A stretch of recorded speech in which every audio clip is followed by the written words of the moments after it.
대우리문답 137문 7계명을 소개합니다. 7계명은 무엇인가? 제7계명은 간음하지 말라이다. 138문 제7계명이 명령하는 의무는 무엇인가?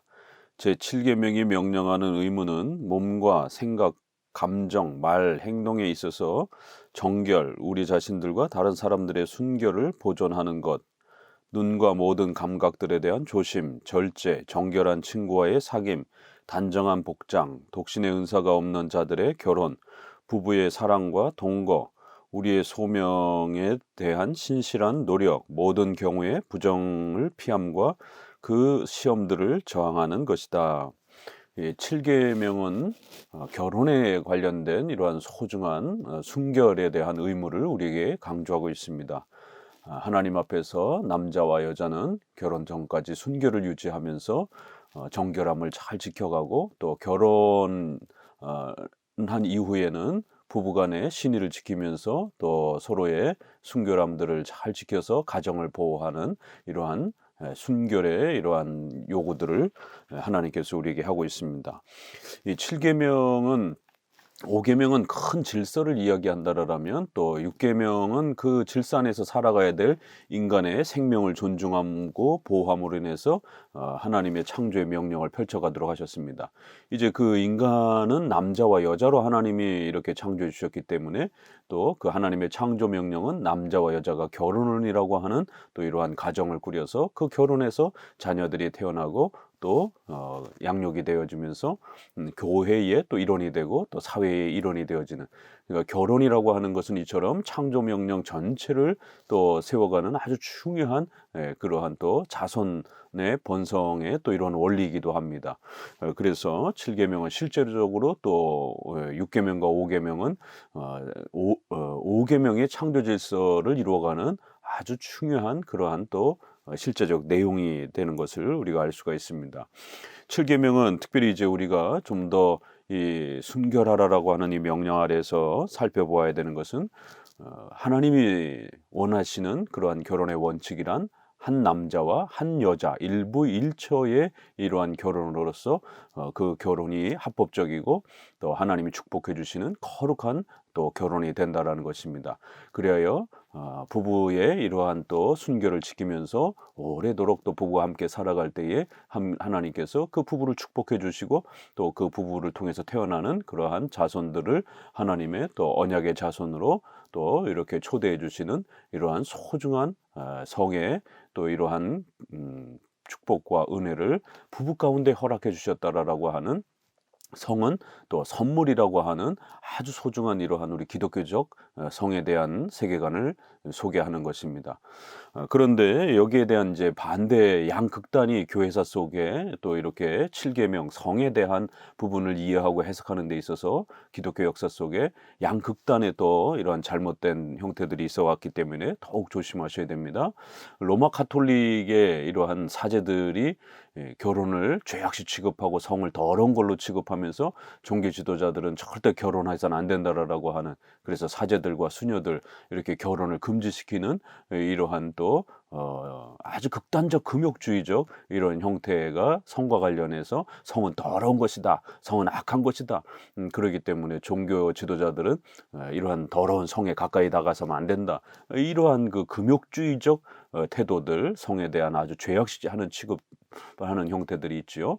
이것은 이제 17세기, 16세기에도 제세례파, 또 17세기에는 경건주의 이런 형태들을 통해서 신앙과 기도 생활, 예배 생활 이런 것만 거룩하다 생각하고 이러한 성에 대한 부분들은 아주 더럽다라고 취급하는, 부부지간에 합법적인 부부지간에 이루어지는 그런 성에 대해서도 성 자체는 더러운 것이다라고 하는 이러한 인식들이 강했습니다. 죄악되거나 더럽거나 이러한 그 인식들이 강했습니다. 그리고는 또 역시 1900년으로 넘어오게 되면 이런 오순절파와 신비주의자들, 은사주의자들, 이런 종교적 이런 은사 체험과 신비 체험이 훨씬 더 거룩한 것이고 결국 이러한 성도들의 이러한 일상생활 속에 있어서 이 가정 속에서 이러한 성이라든가 이런 것들은 더럽다라고 이렇게 취급하는 이러한 그 인식들, 좀 더 세게 몰아가면 죄악되다라고 하는 이러한 또 인식이 강하고, 그거보다 조금 약하다라면 성은 죄악되지는 않더라도 경건에 방해가 된다라고 하는, 이 신앙생활에 방해가 된다라고 하는, 이 더럽다라고 취급하는. 그래서 교회에 어떤 중요한 행사가 있다든가 뭐 또 교회에 어떤 일정한 또 그러한 프로그램이 있다 그러면 금욕을 하는, 부부지간조차도 금욕을 억지로 요구하는 이제 이러한 또 형태들을 보게 됩니다. 그래서 기독교 전반의 역사 속에서 이렇게 금욕주의적인, 성을 더럽게 취급하고 죄악되게 취급하는, 아주 부정적으로 소극적으로 이렇게 취급하는 이런 모습들을 보게 됩니다. 거기에 대한 반대로 결국 세속주의와 자유주의적인 성의 개념이 들어오면서 일부 다처제, 다처일부제, 레위기 18장에 있는 것처럼 더 나아가서는 여러 남자, 여러 남자와 여자를 취하는 이런 다처 다부의 현상도 벌어졌고, 결국에는 더 나아가서 여자는 여자끼리, 남자는 남자끼리, 이러한 그 성을 초월하는 또 이러한 형태의 동성애 문제, 더 나아가서는 짐승과 교합하는 또 이러한 아주 더럽고 추악한 또 이러한 그 성의 아주 극에 달하는 그러한 타락들을 성경은 이미 벌써 인간의 타락으로서 소개를 하게 됩니다. 이렇게 다양한 형태의 이러한 그 부분들을 성적인 자신들의 인권이다라고 자신 스스로가 선택할 수 있는 동성애라든가 이런 혼이라든가 다자성애라든가 이러한 그 형태들을 성적 인권이라고 이렇게 취급하는 또 이런 형태. 오늘날도 동성애라든가 여러 가지 이러한 그 성적 연합들을 성적인 인권으로 이렇게 법적으로 보호해 주려고 하는 이러한 심각한 사태들이 있습니다. 그러니까 결국 2000년 역사 속에 한쪽에는 금욕주의, 한쪽에는 성을 이렇게 혼합시키는, 성을 이렇게 어떤 규칙 없이 사용하는 자유로운 그러한 성적 선택으로 끌고 가려고 하는 또 이런 양극단이 역사 속에 끊임없이 있어 왔던 것입니다. 그렇기 때문에 더더욱 이렇게 우리 장로교적 입장에서 대우리문답에서 설명하는 이러한 성에 대한 올바른 관점들을 다시 한번 잘 정립을 해 두셔야 됩니다. 성경에서는 두 가지 목적으로서 이렇게 성을 소개합니다. 크게 첫 번째는 창세기 그 1장의 말씀 속에서 생육하고 번성하여 땅에 충만하라라고 하는 아담과 하와를 하나님이 부부로 창조해 주시고, 또 그들의 성적인 연합을 통해서 자손들이 태어나서 하나님의 창조 명령을 이루어가는, 그리하여 자손들을 번성시키는 아주 중요한 창조의 선물로 주셨다라는 겁니다. 그래서 성은 부부를 통해서 연합이 되어졌을 때는 하나님이 주시는 소중한 선물이라는 것, 이 성을 선물이라고 하는 이러한 그 개념을 소개하는 건 어마어마한 겁니다. 더더욱이나 이렇게 역사 속에서 경건주의 계열에서 또 이런 금욕주의적인 또 이러한 극단적인 이러한 그 형태의 이원론의 이러한 그 역사를 생각해 보게 되면, 성을 죄악시 취급하는 이러한 상태에서 보게 되면 우리 장로교의 이런 성은 선물이다라고 하는, 그렇기 때문에 부부가 성을 절대로 더럽게 여기지 말고 부부가 성을 소중하게 여기면서 서로 마음껏 그 성적인 연합을 통해서 자손을 낳고 키우는 이러한 또 하나님의 축복과 은혜로 창조의 명령을 순종하고 이루어가는, 참여하는 걸로 그렇게 아주 놀랍게 방향을 제시해 줬습니다. 또 하나, 그럼에도 불구하고 인간은 타락 이후에 죄의 이러한 또 문제들이 있기 때문에 우리가 고린도전서 7장 2절에 이렇게 소개하고 있는 또 이 부분을 꼭 기억을 하셔야 됩니다. 음행의 연고로 남자마다 자기 아내를 두고 여자마다 자기 남편을 두라라고 하는 이제 이런 말씀에서 결국 절제할 수 없거든 결혼하라, 이러한 그 디모데전서의 말씀에 많은 부분들이 결국 인간의 이러한 그 정욕에 절제하지 못함으로 인해서 하나님께서 부부라고 하는 이러한 울타리를 세워주시고 우리의 성적인 타락과 또 이러한 그 유혹들을 받지 않도록 그 죄를 막아주시는 방법 안에서 이렇게 우리 인간을 보호하기 위한 보호책으로서 성적인 타락을 막아주는 그런 보호책으로서 세워주셨다라는 겁니다. 하나는 창조 명령에 그러한 그 참여하는 것이고, 또 하나는 성적인 타락을 막아주는 그런 아주 중요한 질서와 목적으로 그렇게 하나님이 세워주셨다라는 겁니다.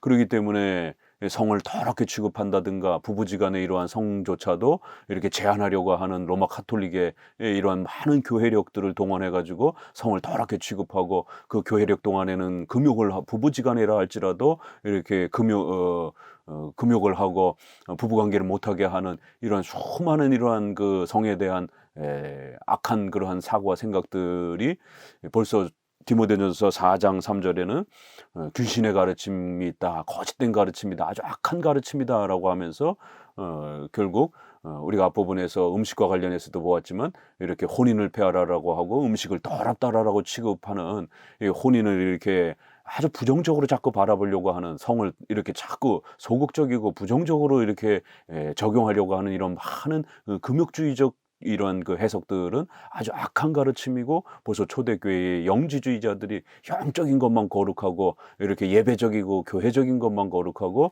성도들의 이러한 가정, 국가, 사회를 물질적인 이런 부분을 더럽다라고 취급하는 아주 강한 그런 이혼론을 가르쳤던 금욕주의적 세계관을 가지고 있었던 바로 영지주의에 대한 그런 경고입니다. 이러한 그 형태들이 오늘 우리 역사 속에도 얼마나 많이 들어와 있습니까?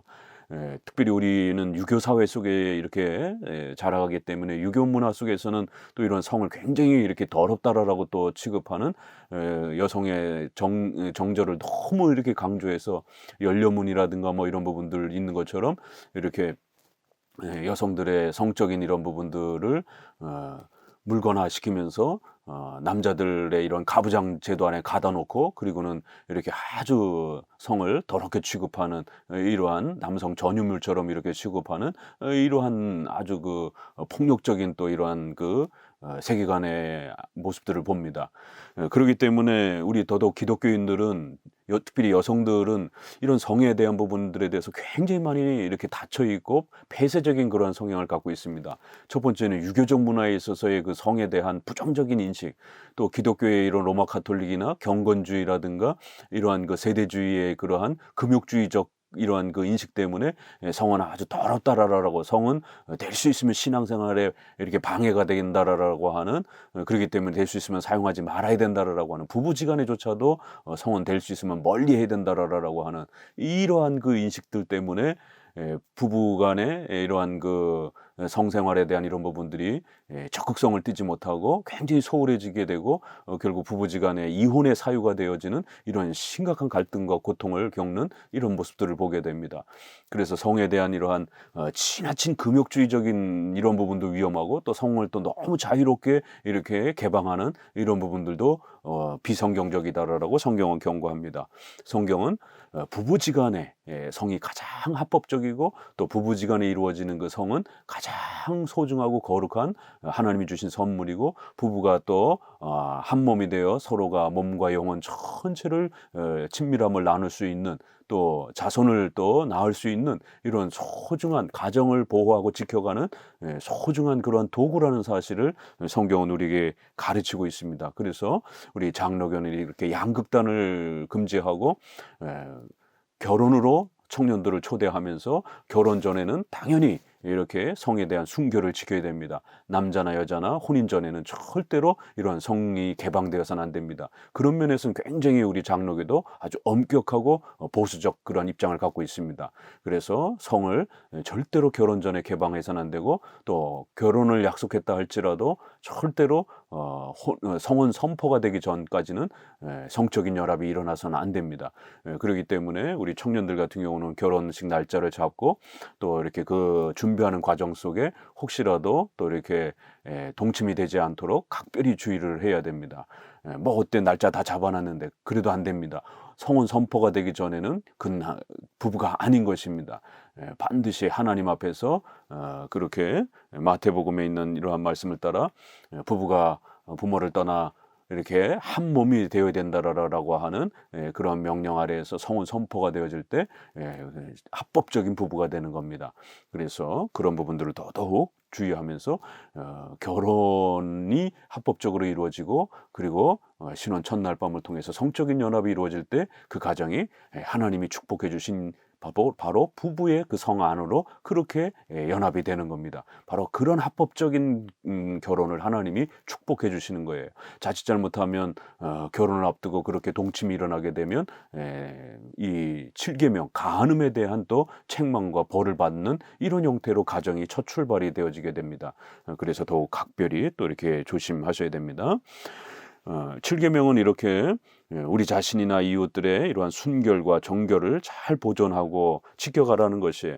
그리고 독신의 은사가 없는 자들은 반드시 결혼해야 된다라고 또 이렇게 당부합니다.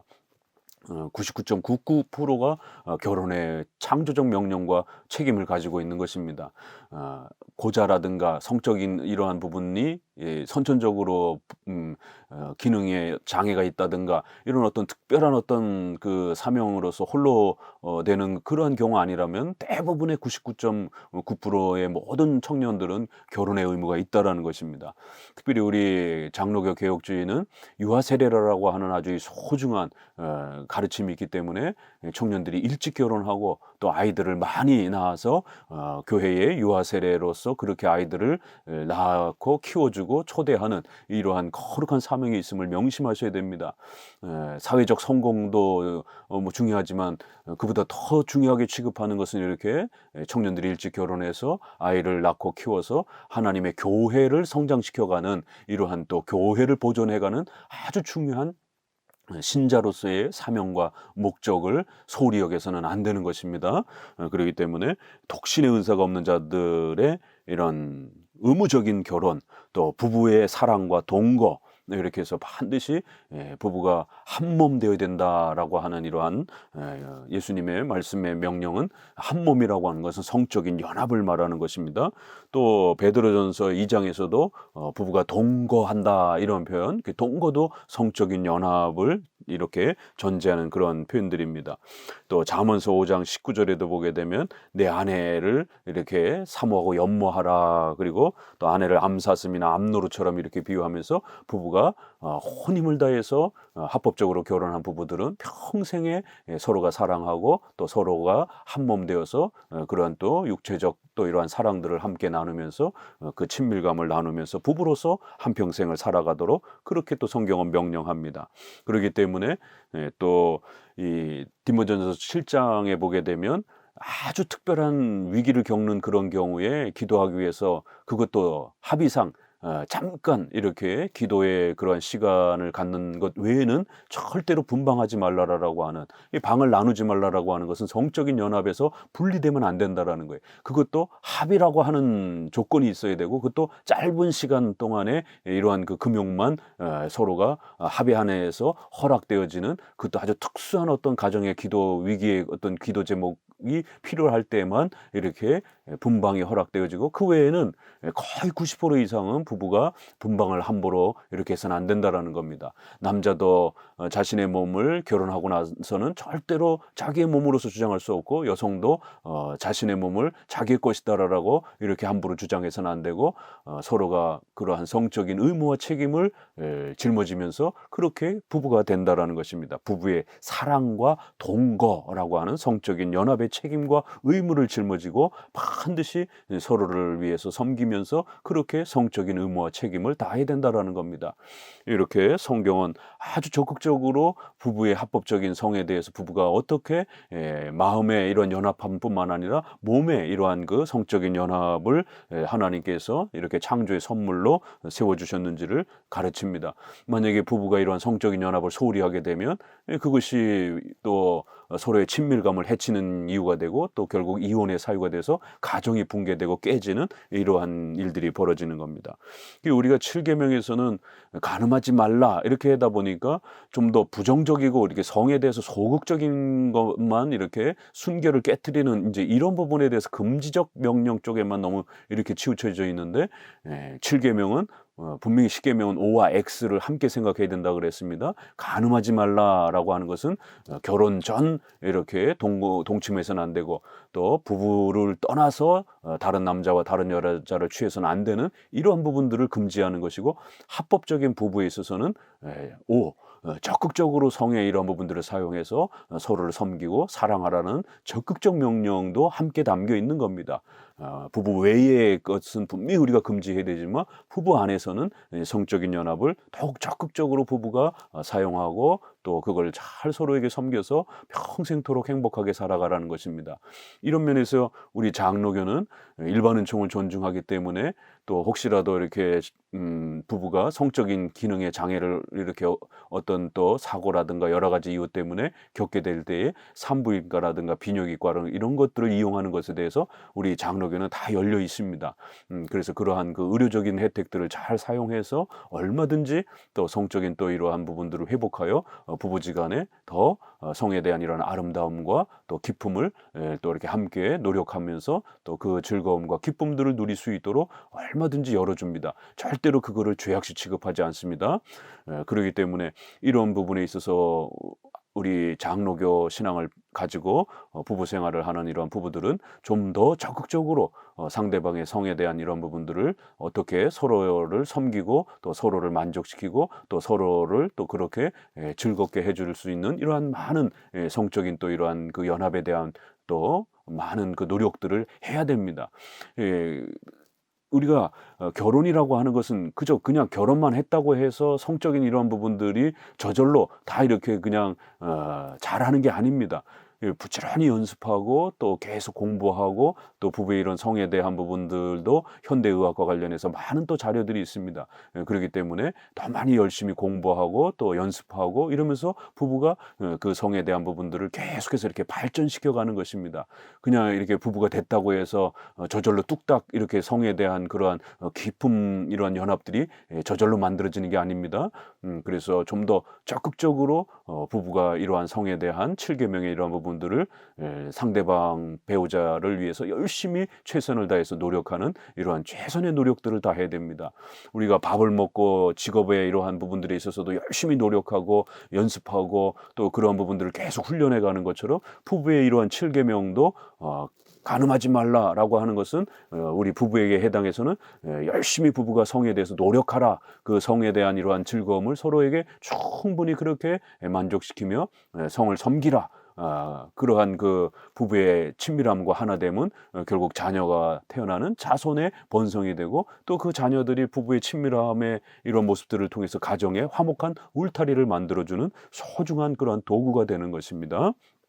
그렇기 때문에 성경이 얼마나 부부의 이러한 성의 아름다움과 기쁨을 또 이러한 선물을 적극적으로 이렇게 긍정적으로 우리에게 설명하는지들을 좀 더 관심을 가지셔야 됩니다. 아가서 같은 경우도 성에 대한 이러한 남녀의 성적인 연합에 대한 이러한 그 친밀함을 그리스도와 성도들의 이러한 연합으로 이렇게 비유를 해서 설명할 정도로 성 그 자체에 대한 부분들이 얼마나 복되게 쓰여지는지를 소개합니다.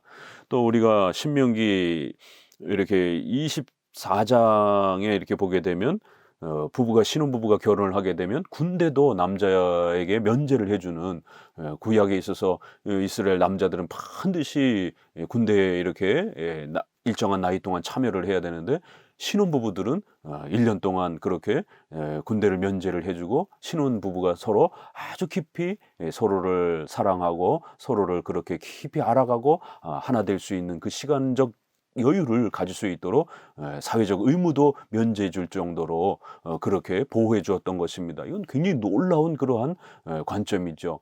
오늘날 이러한 관점을 사회적 제도 아래에서 우리가 이렇게 정착시킨다라면 신혼부부들에 대한 특별한 배려, 이런 사회적 그런 법적인 안전장치 이런 부분들을 이렇게 좀 더 적극적으로 사고할 필요가 있습니다. 왜냐하면 신혼부부가 깊이 서로 하나 되고 서로를 이렇게 알아가는 이런 시간들을 확보하지 못하게 되면 이혼의 위기가 굉장히 높아지는 것입니다. 이혼이 높아지게 되면 교회도 붕괴가 될 수 있고 사회적 질서에도 위기를 겪는 겁니다. 부부가 이혼하지 않고 건강하게 살아가게 되면 교회도 든든하고 사회적 질서의 안전망이라든가 이런 것들도 아주 든든하게 커갈 수 있는 것입니다. 이렇게 성경은 굉장히 놀라운 그 내용들을 우리에게 담아내고 있는 것입니다. 자, 우리가 좀 더 그 결혼과 관련해서 성경의 몇 구절을 좀 더 보게 되면 이 성에 대한 이러한 부정적 인식들과 관련해서 좀 조심해야 되는 게 레위기 15장 18절에 보게 되면 남녀가 연합하여 이렇게 사정 이렇게 성적인 연합에서 사정을 하고 이렇게 하면 부정하다 이런 표현들이 있습니다. 또 월경 중에 에스겔 22장 10절에는 월경 중에 있는 여인과 연합하게 되면 부정하다. 부부를 할지라도 이렇게 성적인 연합을 부정한 것처럼 표현한 구절들이 있습니다. 이거를 그대로 오늘날 문자 그대로 적용하면 안 됩니다. 이러한 그 표현들은 구약의 의식법 아래에서 사용했던 정결법의 그러한 그 표현들입니다. 1계명 원죄를 가르치기 위해서 인간의 근본부터가 다 타락하고 부패되어 있다라고 하는 이걸 가르치기 위해서 구약에는 정한 것과 부정한 것을 나누어서 이렇게 정결법을 가르쳤습니다. 그럴 때에 인간의 이러한 그 몸에서 뭐가 이렇게 흘러나오고 이러한 부분들은 반듯하지 못하기 때문에 더럽다 이렇게 취급하는 거예요. 그리고 이렇게 남녀의 성적인 연합은 생명의 근원의 이러한 또 자손을 번성시키는 이러한 중요한 행위인데 인간이 이렇게 남녀가 결합하는 그 순간 생명이 탄생되는 그 순간 자체도 인간은 태어나면서부터 더러운 전적 부패한 자라라고 하는 신앙적 목적을 위해서 가르치기 위해서 이렇게 이러한 그 부정적 표현을 쓴 겁니다. 그래서 여성의 또 이러한 생명의 기능인 월경의 이러한 부분들도 몸에서 뭐가 이렇게 흘러나오기 때문에 또 그러한 걸 부정하다라고 그런 거고 또 그러한 부정한 여인과 이렇게 성적인 연합을 하게 되면 또 역시 당연히 부정하다라고 하는 신앙적 목적으로 하나님을 섬기지 않는 인간은 근원부터 다 더럽고 타락했다라고 하는 걸 가르치는 구약의 의식법입니다. 이건 오늘날 다 중단된 것입니다. 이러한 그 의식법적 형식들은 그렇기 때문에 오늘날 부부가 얼마든지 성적인 그러한 연합의 시간, 기회 뭐 이런 부분들은 전혀 이렇게 성경의 이런 의식법적 표현과 상관없이 부부가 합의해서 자유롭게 그렇게 선택하고 결정하면 되는 겁니다. 이건 부부의 이러한 그 서로의 건강과 또 형편을 아래에서 결정할 문제지 더 이상 이제는 부부가 이렇게 성적으로 연합하는 게 더러워지는 것도 아니고 또 뭐 월경 중에 또 이렇게 성적인 연합이 이루어졌다고 해서 더러운 게 아닙니다. 이건 아주 조심해서 이렇게 해석을 해야 합니다.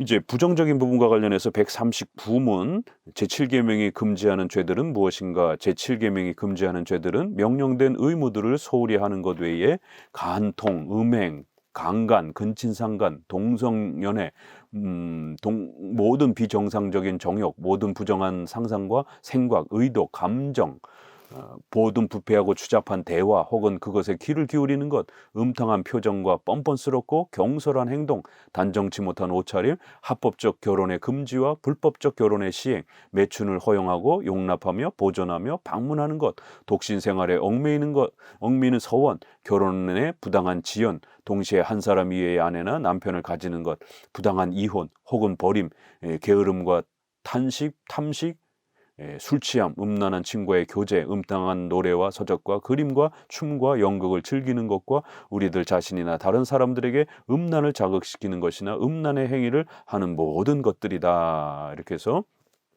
레위기 18장에서 있었던 여러 가지 그러한 일부 1처제 외의 그러한 모든 그러한 성적인 타락들을 전부 다 이렇게 소개합니다. 특별히 최근에는 동성애를 인권으로 이렇게 자꾸만 사회가 진보적인 이러한 그 정치가들에 의해서 동성애를 인권으로 이렇게 자꾸 끌고 가려고 하는 이러한 사회적 그러한 그 행위들이 있습니다.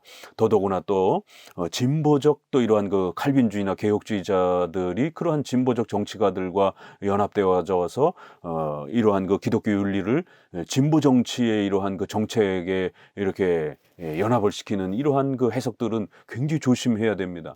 그래서 앞서 말씀드린 것처럼 이런 기독교 윤리와 문화 부분에 대해서 진보적 칼빈주의자들의 십계명의 해석은 상당히 조심해야 됩니다. 왜냐하면 이분들의 이러한 사고가 결국 이런 진보 정치의 이러한 그 세계관과 인권, 사회 정의 이러한 그 개념 아래에서 진보적 칼빈주의자라든가 개혁주의자들이 같은 그 방향성을 가지고 있기 때문에 이러한 그 부분들을 전혀 다르게 이렇게 해석하는 이러한 경향을 상당히 강하게 보입니다.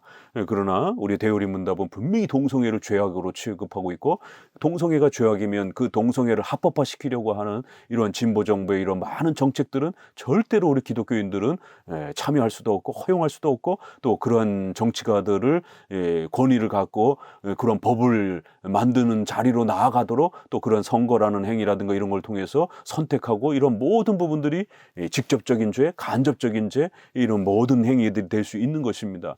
이렇게 최근에 동성애 합법화와 또 차별금지법이라든가 이러한 것들을 아무렇지 않게 진보 칼빈주의자들은 이런 부분들에 대해서 적극적으로 반대하지 않고 진보 정치의 이러한 정책과 또 이런 부분들에 대해서 책망하지 않고 자기들이 좋아하는 그런 정당이라고 하는 이유 하나 때문에 이렇게 우리 칼빈주의와 개혁주의의 이러한 기독교 윤리를 시석시키는 이러한 일들은 굉장히 위험한 그러한 접근들인 것입니다. 그래서 우리가 장로교 입장에서의 이러한 그 개혁주의적 설명, 또 보수적인 그러한 입장에서의 이러한 그 십계명에 대한 설명을 훨씬 더 성경적으로서 올바른 설명으로 이렇게 우리가 구별해서 이렇게 들어야 하는 것입니다. 대우리 문답에서는 분명히 동성애를 죄악 취급하고 있고 강간, 근친상간, 음행 이 어떤 경우에도 이런 부분들은 죄라라고 말하며 또 이런 부분들을 정책으로 펼치려고 하는 이런 모든 부분들을 우리가 법적으로라도 막아야 되는 것입니다. 특별히 이제 합법적인 이러한 결혼의 금지 또 이런 결혼의 부당한 지연 이렇게 해서 개인이든 아니든 또 부모든 어떤 욕심에 의해서 자녀들의 결혼을 지연시킨다든가 또 청년들 개인 스스로도 어떤 돈 때문에 여러 가지 이유 때문에 결혼을 이렇게 자꾸 지연시키고 나이가 늦어져가는 이런 부분들에 대해서 굉장히 조심하셔야 됩니다. 왜냐하면 나이가 늦어지게 되면 아이를 키울 수 있는 힘이 부족하기 때문에 또 여성들은 폐경이라고 하는 또 이러한 자연적 시간이 있기 때문에 아이를 낳고 키울 수 있는 이런 부분들에서 많이 제한이 되는 겁니다. 그렇기 때문에 하나님의 이러한 자연적 섭리와 인도하심을 따라서 일찍 결혼하고 아이들을 많이 키워서 또 이렇게 교회의 후손으로 세워가는 이러한 사명이 얼마나 소중한지를 기억하셔야 됩니다. 요즘에는 무슨 뭐 독박 육아 뭐 이러한 그 형태들의 잘못된 이런 단어들이 우리 여성들에게 엄청난 고통을 가하면서 마치 가정에서 아이를 키우고 양육하고 이러는 것들은 사회적으로 뒤처지는 것처럼 이렇게 엄청난 이런 잘못된 이러한 세계관을 불어넣습니다. 그러나 성경은 이렇게 하나님 앞에서 결혼을 해서 여성들이 남성보다 아이를 키우려면 사실 더 많은 희생을 해야 되죠. 그럴 때 여성들이 아이를 낳고 키우고 희생하고 그것도 한 명도 아니고 여러 명을 또 이렇게 키워서 양육하고 이렇게 교회의 신자로 이렇게 세워가는 이런 모든 부분들에 대해서 우리 여성들이 남성보다 훨씬 더 많은 희생들을 해야 될 때 이건 하나님 앞에 아주 굉장히 소중한 헌신이고 섬김인 것입니다. 그래서 우리가 제2 스위스 신앙고백서에 보게 되면 여성들의 이런 가정생활이라든가 가사라든가 이런 부분들은 기도와 예배생활 못지않게 하나님 앞에 소중하다라고 이런 표현까지 있을 정도로 이렇게 여성들의 이러한 희생들을 성경은 아주 굉장히 값지게 취급하고 있는 것을 우리는 볼 수 있습니다. 그래서 성경에서 거듭거듭 이렇게 나오는 요 결혼의 의무와 책임들을 잘 기억하시고요. 다만 이제 우리가 마태복음 5장 그 31절에 부득이함을 이제 적용하는 부분에 있어서 분명히 하나님이 말라기서 2장 16절에 있는 것처럼 이혼을 하나님이 싫어하신다. 라고 분명히 선언합니다. 그러나 부득이함 속에서 이제 상대방이 간음을 행한다든가 유기에 해당이 되게 되면 분명히 또 합법적으로 이혼할 수 있는 자리가 부득이함 가운데 있다라고 우리 장로교는 그렇게 해석합니다. 마태복음 5장 31절에도 이혼 증서를 써줘라 라고 하는 구약의 이러한 부분을 또 그렇게 적극적으로 또 해석을 하는 겁니다.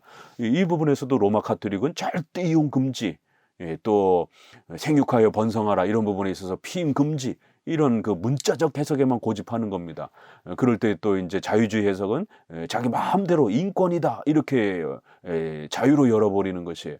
그러나 우리가 앞서 말한 것처럼 부부가 결혼을 해서 아이를 낳고 키워가고 성적인 연합을 하는 것은 그건 하나님의 축복인 거예요. 그렇기 때문에 이런 피임 도구라든가 또 이런 성의 또 이러한 기능을 높여주는 이런 여러 가지 의료적 도구를 사용하는 것은 얼마든지 열려 있는 겁니다. 그래서 우리 장로교는 절대로 피임 도구를 사용하는 걸 죄라고 하지 않습니다. 그 부부가 언제 아이를 가질 것인지는 또 부부가 고유하게 선택할 수 있는 거예요. 아이를 안 낳으려고 이렇게 하는 것이 죄이지, 분명히 아이를 낳았지만 언제 낳을 것인지 이런 부분들은 충분히 또 열려 있는 겁니다. 그런 과정에서 의료적인 행위를 선택하는 것은 충분히 열려져 있는 것이에요. 그럼에도 또 이렇게 분명히 우리 장로교는 결혼에 이러한 이혼을 하지 않도록 그렇게 가르칩니다. 그러나 간음을 했다든가 상대방 배우자를 유기하는, 버리는 이런 일이 벌어졌을 때에는 그 남겨진 사람을 신속하게 보호해서 재혼할 수 있는 또 이러한 길들을 열어주는 것이에요. 그래서 우리 장로교는 재혼에 이러한 그 가능성이 있는 이러한 부득이함을 또 열어주는 것입니다. 그래야 그 개인과 가정을 또 보호할 수 있도록 이렇게 또 해주는 겁니다. 참으로 놀라운 이러한 그 방식인 겁니다. 그렇기 때문에 이렇게 벌써 고대 사회 속에서 이 여성이 이혼을 당했을 땐 참으로 비참한 상황을 겪는데 성경은 그런 여성들을 보호하기 위해서 이혼 증서를 써주라고 그러고 또 합법성의 이러한 부분들을 허락해줘서 재혼할 수 있는 이런 길들을 열어줬다라고 하는 것은 세상 그 어디에도 그 같은 시기에 나오지 않는 오직 성경에서만이 여성들을 향한 아주 적극적인 보호책으로서의 이러한 그 모습들을 우리는 보게 됩니다. 특별히 유기 문제에 있어서는 이거는 성경에 이렇게 어디까지 몇 개월이 유기고 이런 것은 자세히 나오지는 않습니다. 그는 사회적 상식과 일반 은총을 사용해서 당회가 또 판단을 하는 겁니다. 그래서 이렇게 사별을 했다든가 또 어디 멀리 가서 이렇게 돌아오지 않는다 이럴 때 몇 개월까지 기다려야 되는가, 이런 부분들은 1년 또 뭐 2년 이렇게 해서 소식이 없을 때는 그걸 유기로 이렇게 생각하고 재혼할 수 있도록 또 절차를 밟아줍니다.